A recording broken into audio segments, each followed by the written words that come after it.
Hey everyone, I wanted to tell you about my clothing system for backpacking trips. And this is something else I developed over a long time and some experimentation with different ideas, but let's get right into it. I guess I'll start with like the main clothes that I wear, which are these hiking pants. They're the REI Trailmade pants, and I really like them. I've been using the REI hiking pants for a while. They are a lot cheaper than like Outdoor Research or Patagonia hiking pants.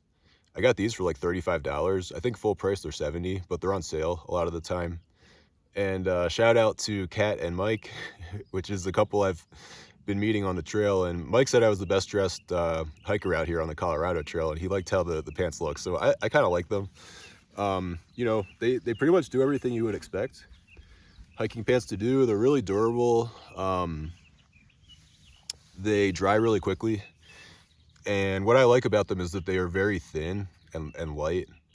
Because it's easy to layer stuff on, but if it's kind of warm out, then I like light and thin clothing. So those are my pants. This shirt that I'm wearing is the Outdoor Research Echo hoodie. And so my Phoenix friends all know that I like sun hoodies.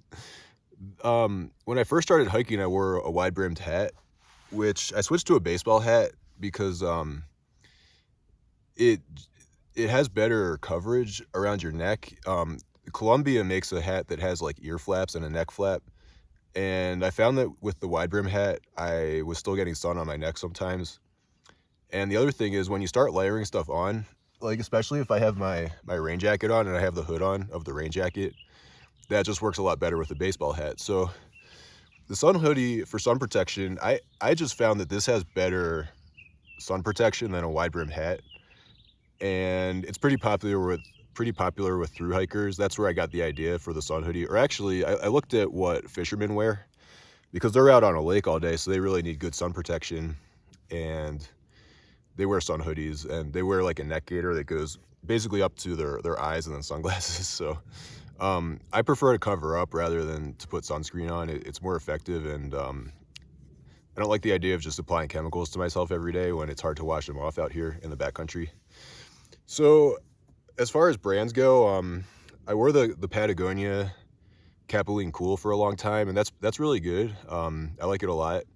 I found this on sale. I actually got two of these for like half price in the fall, and I thought it would be good for the Arizona Trail.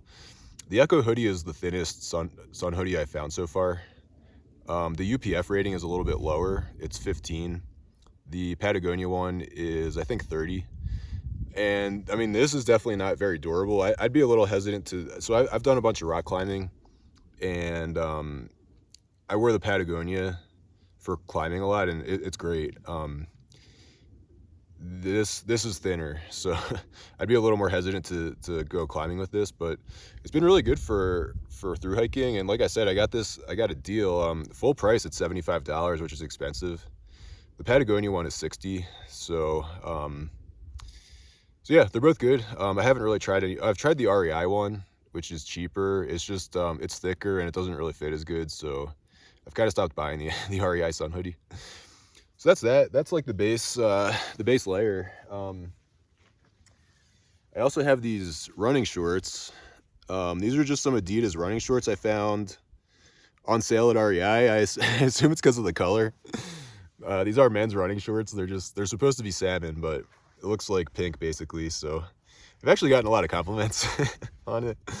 But it's the Adidas Aero Ready, I guess it's called. So these have worked. The thing I like about the hiking pants is that they're designed to be worn with a backpack, so that, like they ride up. They're higher on your hips. And a big issue with clothing and back through hiking, especially, is you can get rashes or like chafing. And so it's nice to have the hiking pants because they're designed for that. And I've never really had chafing issues with the REI pants.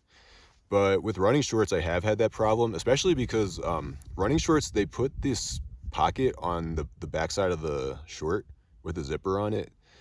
And so I had some Brooks running shorts, and those were causing chafing. These I like because they have side pockets. They don't have a back pocket, but they're kind of trashed after the Arizona Trail. But I looked for to find these again, and it looks like Adidas updated it and put a back zipper pocket on there, which I don't want. So I'm still wearing these. They're probably gonna lose their color after a while. It's probably going in the garbage after this summer, but the shorts, they're just way more comfortable when it's hot out, obviously, and the pants are good for bug protection. I guess I'll talk about, well, so the pants, they are better for bug protection, but if they are pulled up, like if I'm sitting Indian style or something, and the pant material is right next to my skin, the mosquitoes can still bite through that. So that's that. What else? I have sun gloves. So these just go on my hands and they protect my hands from the sun, which the sun hoodie does have a little thumb loop, but my hand got sunburned pretty badly on the Arizona trail, which was not good. So I thought I could get away with it. I've worn these in the past. It's just, they make your hands a little bit hotter. I like the Outdoor Research sun gloves. Outdoor Research has a lot of nice sun protection clothing. They have actually like an entire sleeve that it kind of does the same thing as this. It's just a sleeve for like a short sleeve shirt. Unfortunately, a pack rat stole my sun gloves close to Flagstaff on the Arizona trail. And it's funny because I talked to a guy in the Grand Canyon who the same exact thing happened to him at the same spot. So be aware of pack rats on the Arizona trail around Flagstaff. They will steal your sun gloves. So this is a glacier glove, and it's getting the job done. The Outdoor Research one is just a little bit thinner, which I like. This is designed for fishing, but REI also makes one which I haven't tried yet. So I wear those almost all the time. For socks, this is an Andrew Skurka thing. These are Defeat cycling socks, and you can get these in wool or I guess polyester. He found that these are the lightest wool socks that you can buy, which I agree with. So they're called the Wool Eater. It's the Wool Eater and the Aerator. They're the same sock. It's just one is wool. So they're really thin. They're durable, pretty durable. They last like 200 miles. So this one I've got 250 miles on it and starting to get some holes, getting close to 250.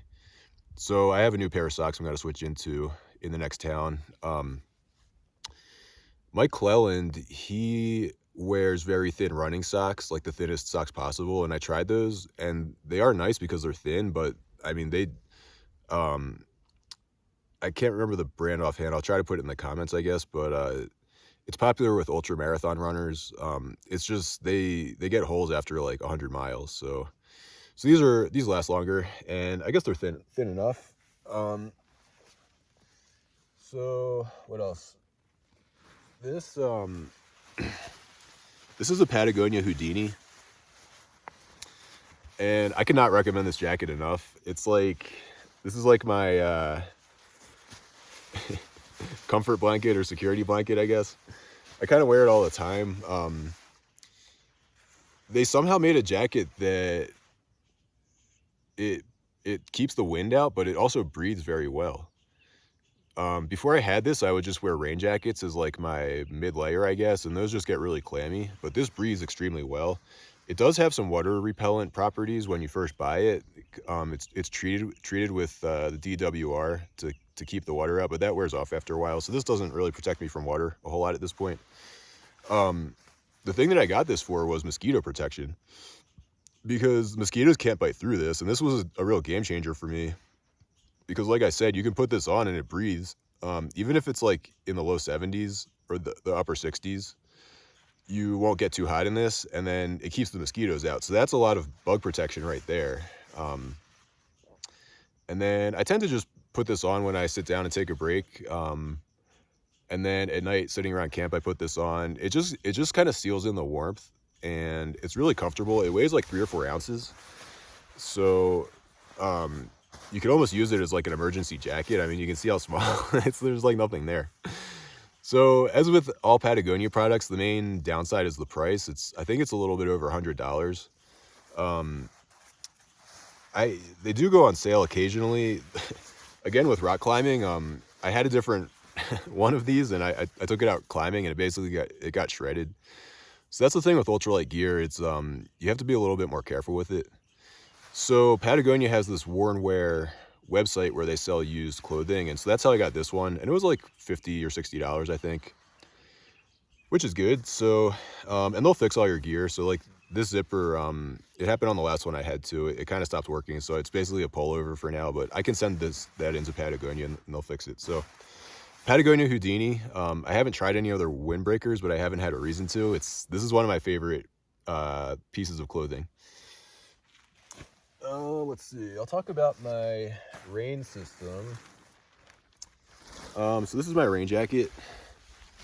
It's the Outdoor Research Helium, and this is kind of the standard rain jacket that most thru hikers wear because it's very light. I think it's like 5 or 6 ounces.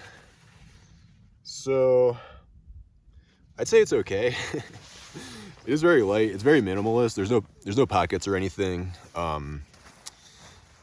The thing with all rain gear, so if you read Andrew Skurka's book, The Ultimate Gear Guide, he says either with rain gear, you're either going to get wet from the outside or the inside eventually. And what he means is the more waterproof something is, the hotter you're going to get inside walking around. So you're eventually just going to get wet from sweating. And then if it's more breathable, you're eventually just going to get wet from water. So this is definitely more on the breathable side. This is designed for like dealing with the weather out here in Colorado, which is like an afternoon thunderstorm. If I was hiking the Appalachian Trail or the Pacific Northwest or something that it was going to rain all the time, I would get something way more waterproof than this. But again, for 5 or 6 ounces, it'll protect me in a rain shower or a thunderstorm. The thing with rain gear too is that they rely on this DWR treatment to like make the water bead up so it doesn't wet through, so it doesn't like soak the actual jacket. And I mean, that seems to wear off really quickly. I would say, so this was brand new for me last year, and it's kind of wetting through. It's like the parts of the jacket that rub against your backpack, that coating wears off. So you can buy a bottle to reapply that. I just haven't done it yet. So that's kind of the downside. It's like, this is a great product when you buy it. It's very waterproof, and then I don't know, after like a month or two, it seems to lose its waterproof properties pretty quickly. So if I was going to be in a serious rainstorm or a lot of rain, I wouldn't take this. But for how light it is, the price, it's like $150. I mean, you could spend a lot more on a rain jacket. Shout out to my friend Patrick for telling me about this website, mountainsteels.com. It's basically overstock for moose jaw, and so I got this for $90 brand new on mountainsteels.com. So for $90, I'd say it's decent. And you know, I can reapply the water coating. I just haven't done it yet. So for a bottom, I have worn rain pants in the past. I had the Outdoor Research Helium rain pants, and I had the same problem where, well, I used to just wear them around camp at night to be a little bit warmer, and it's like I'm sitting on the ground in them, and then, you know, I was in an actual rainstorm, and the backside of the pants just totally wet through, and so everything, you know, my butt was all wet, and it's like, what's the point of wearing these? So I'm trying something different this year, which is a rain skirt. I'll put it on. So it's what it sounds like. It's just this is sil nylon. So it's 100% waterproof, so you don't have to worry about water it wetting through or anything. And then you could also call it a rain kilt if you want to. But it goes on just like a skirt, I guess. And then that's it, you know, so it protects you. That's 100% water protection. And the reason why this is a decent idea is that since it's like a skirt, it's breathable, so you don't have to worry about sweating from the inside because you're getting lots of ventilation. So it's also way lighter and cheaper. So this was like $40. It's the ULA rain skirt, and it weighs like 2 or 3 ounces, whereas rain pants are going to be, you know, the lightest ones you're going to get are probably 5 or 6. So I really like this product. I've used it already, and it's just easy to put on and take off. So that's that. And then I've also been using this as part of my bug protection system. So like I said, I've been getting swarmed by mosquitoes. They're not so bad right now. But so when I sit down to eat, again, I'm sitting cross-legged on the ground, and I would just kind of drape this over my legs, and that keeps the mosquitoes from biting my legs. So it's also good for that. And everything else here is like warm clothing. So I have this hat. The fleece hats seem to be warmer and lighter, so I like the fleece hats. Z-Packs makes a nice one. It's really light and not that expensive, but I lost it unfortunately. And then just some warm socks. These are just like REI heavy wool hiking socks, and I just sleep in them. I've tried like down booties in the past, and didn't really like them that much. They didn't seem to keep my feet any warmer, and those were expensive. They were like $100. Um, this is an important piece of gear. So your warm jacket. I guess some people don't even carry a down jacket. They'll just have like a fleece or something. But I get cold really easily, so this is the Outdoor Research. I think it's the Helium Down jacket, and there's a lot of great down jackets out there. When I first started, I had the Patagonia Micro Puff, which somebody picked out for me before I knew anything about hiking gear. That's a synthetic jacket. It's really light. It's the first synthetic jacket that approached the warmth to weight ratio of down. And the advantage of synthetic is that you can kind of just toss it in the wash. You don't have to worry about washing down is a little bit more of an involved process because the down tends to clump up and you need a special soap and all this stuff. So that was good. The downside of the Patagonia Micro Puff is that it can tear easily. And again, I shredded that on on a climbing trip. Shout out to my friend Josh. He knows all about that. I tried to fix it with tenacious tape, but I think it was more tenacious tape than jacket by the end of it. So I switched to down. I got actually an Eddie Bauer down jacket. Again, my friend Patrick told me about that. They go on sale for like $75, and it's pretty much just as light as the Patagonia Micro Puff, which is like $350. And it's fine. I would have brought it on this trail, except I had it on the Arizona trail. So I bring that if I'm not too worried about how cold it's going to get, just because I get cold easily. So that the Patagonia Micro Puff and the Eddie Bauer jacket are probably closer to like 8 or 10 ounces. This is 15 ounces, and I would say it's, I could have gotten by with a lighter jacket. Again, it's maybe like a little luxury item for me, or if I get the odd night out here that's below freezing, I can always sleep in this. So the features of this jacket are, it's got this like extra heavy duty material on the shoulder area, and this is also like a more waterproof material. So it's designed to be worn with a backpack, and like I said, that'll wear down the jacket if you're wearing it there. So I thought that was good. And then the reason why the jacket's heavier is it's a little bit of a heavier duty material. And again, I sometimes go rock climbing. So I was thinking this could be good for that. I don't know if I'll ever use it for that, but so again, I got this on Mountain Steels. It was like $160, which I thought was pretty reasonable. I mean, this thing should last for years and years. Full price, I think it's closer to like $250. There's a lot of other great jackets out there. The Patagonia, I think it's the down hoodie is like the equivalent jacket, and I'm sure that would be just as good. So I've been pretty happy with this. I actually wore it all winter skiing, and it was good for that. So that's that, and I think that's it. I guess I'll just talk about the shoe again a little bit. I reviewed this specific shoe, but as far as hiking boots versus shoes, or trail running shoes, the common idea is that you need something with a really high ankle support and all that, or you need a waterproof shoe. I mean, thru hikers almost universally just wear running shoes, trail running shoes, because the waterproof shoes, if they get wet, they take forever to dry out. And these, it's like you're gonna get wet at some point. The lighter shoes, they just dry out faster. Lighter shoes, I've read that an ounce of weight on your foot is equal to 6 on your back, so it's just less effort to pick up your foot if the shoe is lighter. So I haven't looked back. I switched to the running shoes, and I've never had an issue with the ankle support or anything. So that's that. That's my clothing system, and I'm pretty happy with it. I could deal with pretty much any kind of weather, probably down even into the upper 20s. at night, and, I hiked the Arizona Trail. I've been in the desert with that setup, and I like it. So that's that. So let me know if you have any thoughts about it, and thanks for watching, and I'll talk to you again soon.